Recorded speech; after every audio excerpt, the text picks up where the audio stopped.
This is Chef Robin here again. It's spring, so I'm going to teach you how to do a really simple stir fry, so wild green stir fry, so something really nice that you can share with your family when the little new shoots start coming out. So this is a plant that's new. We haven't gone over this one before, so I'm going to go over the identification of this one. It's a dock. So there's lots of little plants in the dock family. Rumix is the actual family name, so sorrels are in that family as well, but this one right here is a broadleaf dock. And how you identify that is it's got this nice little red flecks in the stems frequently. It's got a slightly wavy margin. The other one is curly dock. That is also edible, and that will have more of a wavy margin. So and that one's slightly more sour, whereas this one can be slightly bitter. In the spring, it's less bitter. So what you can do is you can actually just pick one of them, and have a chew and see, you know, is that a bitter level that you want to eat, or is it too bitter for you, or whatever. Things that you can do to reduce bitterness is actually just throw boiling water on it and let them soak, and that reduces bitterness. But I like bitterness, especially in my stir fries. So we're gonna do chicken stir fry. This is gonna be great. Another little identifying feature is so slightly wavy margin. We've got the red flecks in the stem, and we've got this papery sheath you can kind of see here. So it's a really easy sort of clustering plant. You'll see it growing everywhere in urban centers like this, and it's one where you can eat your weeds. So it could be growing in your backyard, it could be growing in abandoned lots like this, but it's completely healthy for you. A really good green to start your spring foraging with.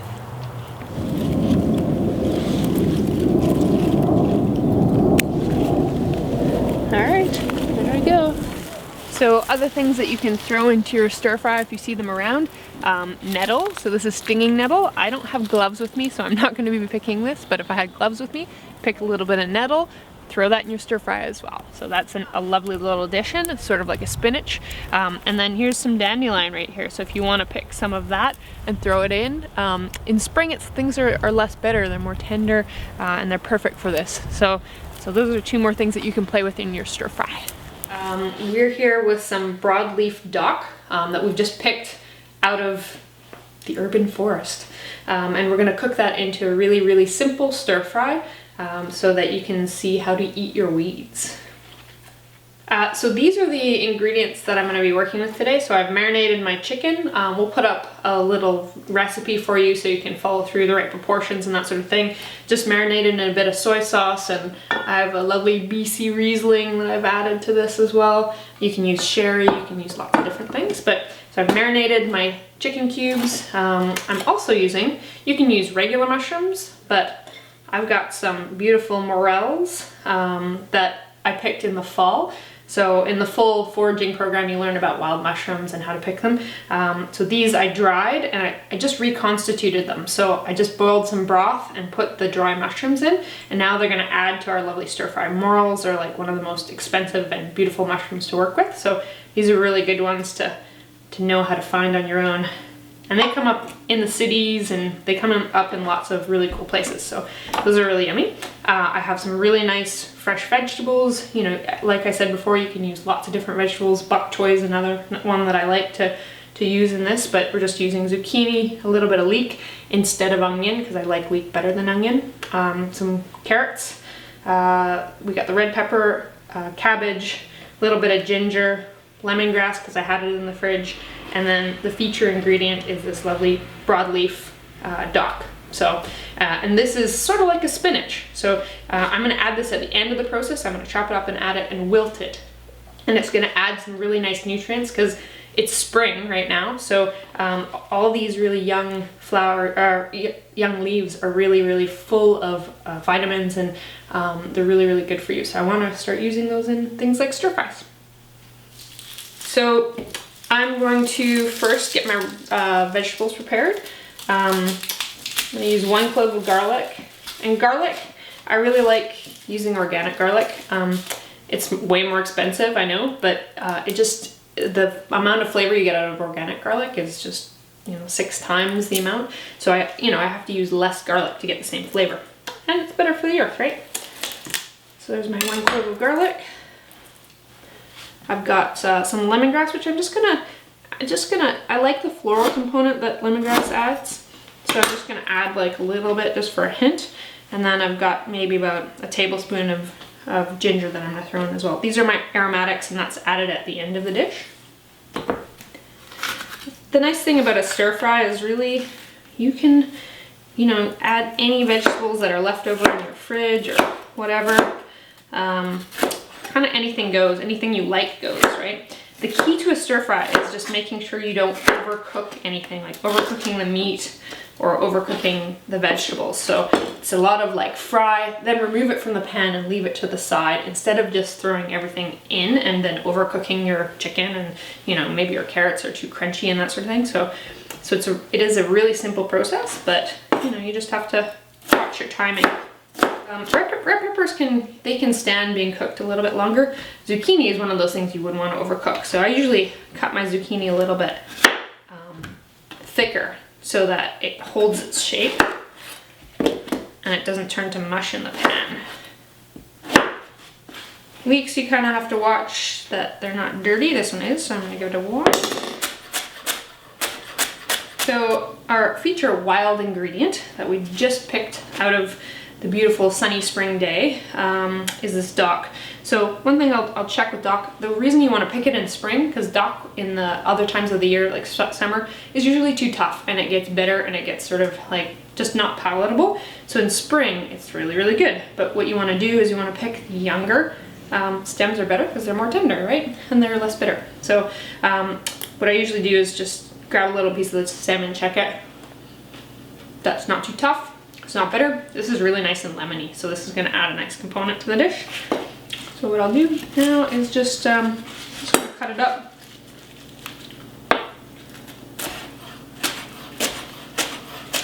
So these carrots, you can just use regular orange carrots. I just like the color of these.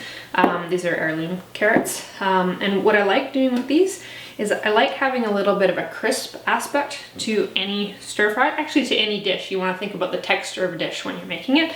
So a really easy way to add texture to a stir fry is just, you know, a little bit of shredded carrot on the top raw afterwards. So that'll add a little texture and crunch.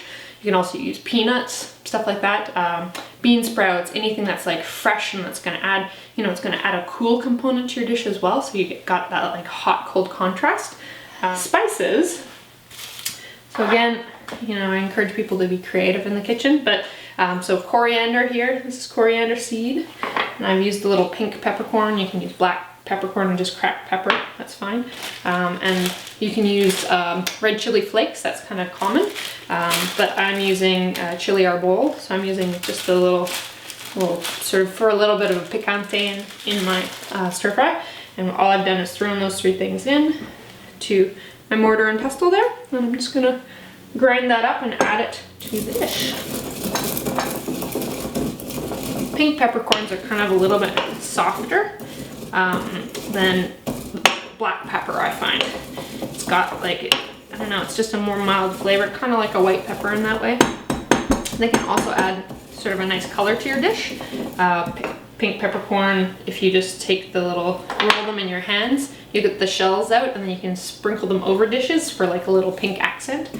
So they're fun to play with. And I also like using my spices as whole as possible for freshness. If you have ground coriander, that's fine. Use the ground stuff, or ground pepper, that's fine too. But your dishes will always taste better if you're using whole spices because they're fresher. So I just want to talk about the sauce a little bit, the different, you know, stuff that is sort of infusing these flavors together. So in here I've marinated this in a little soy and Riesling, like I said before. You can use lots of different things, cooking wine or whatever you like. So don't stick to my strange ingredients. You can really have a lot of flexibility with a stir fry. Peanut oil I love using because it's got a high burning or smoking point. So it's great for stir fries that way, and it has a really good flavor. So I hate canola oil. I think it just doesn't taste very good at all. I will use peanut oil anytime I can, unless obviously you have people with allergies around, which, you know, that would suck. In case you do have people with peanut allergies, use some sunflower oil instead is my substitute. Oyster sauce, sesame oil, soy sauce here, and and a little bit of sugar is also incorporated into these sauces. Best to communicate them in the recipe. We'll write all this stuff down for you. It's really, really simple. All I'm doing, I marinated my chicken. I have a little bit of cornstarch and flour in here with the sesame oil, and I'm gonna fry this chicken first. So let's do that, and then we'll talk about the rest after that. Yeah. So I put a bit of peanut oil in my wok.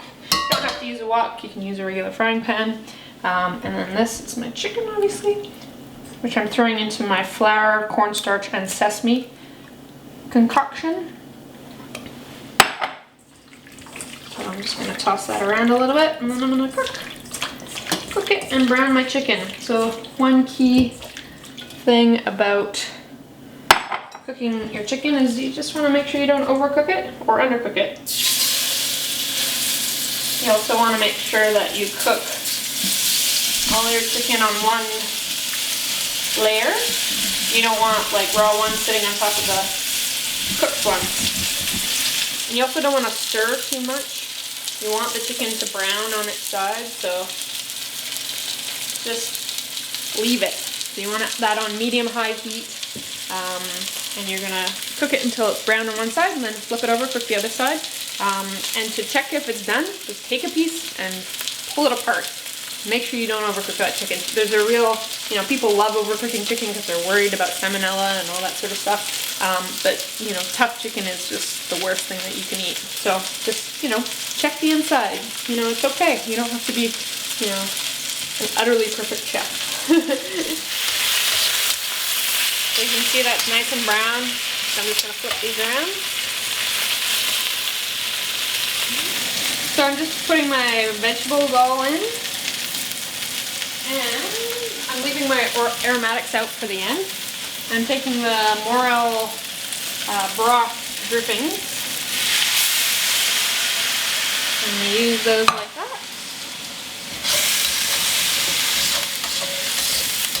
And we're just going to steam the vegetables basically. Another little thing just about stir fries and cooking in general is you eat with your eyes first. So that's why I really like using vibrant colors in my cooking.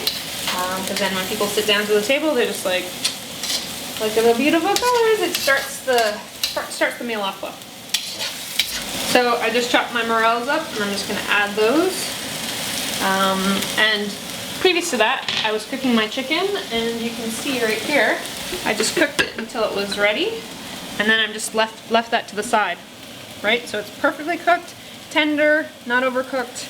There we go. We're going to cook our vegetables and leave that to the side. And that's how you don't overcook your chicken.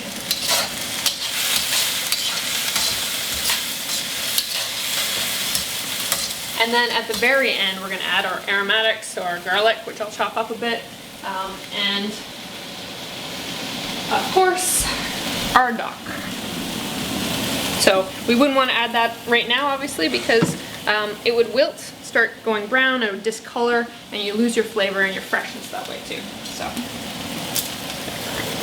all right. So the way I know the stir fry is done is that I take one of my zucchinis, I eat it, make sure it's not mushy, it's ready to go. And then I throw my aromatics in. Just make a little space for them. Throw them in there.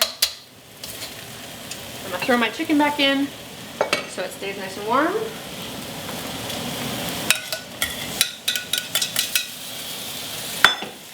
I'm gonna throw my stir-fry sauce in. So this is a little bit of cornstarch, a little bit of soy, a little bit of oyster sauce as well.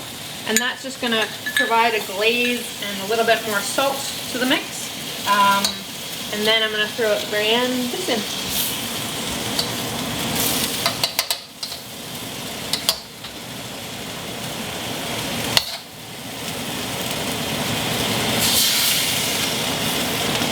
So you just want to cook this long enough to get that garlic steamed a bit. I like my garlic a little bit on the not too cooked side, so I like a bit of a fresh garlic flavor. If you wanted less of that, you would cook your garlic a little bit more before you threw your chicken in.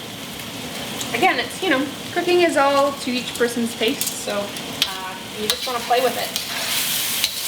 can see everything's nicely coated. Throw this in at the very end.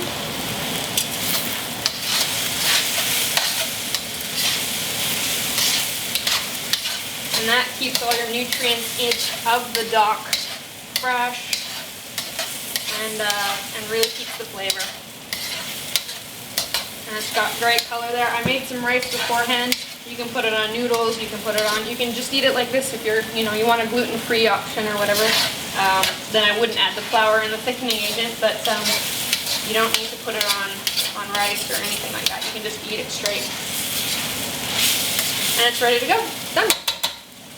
So I'm gonna serve this up for me and my lovely photographer. And we're gonna have just a really nice meal today for lunch in the spring.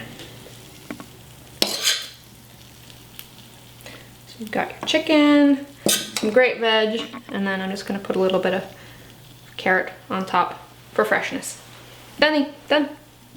Dunny.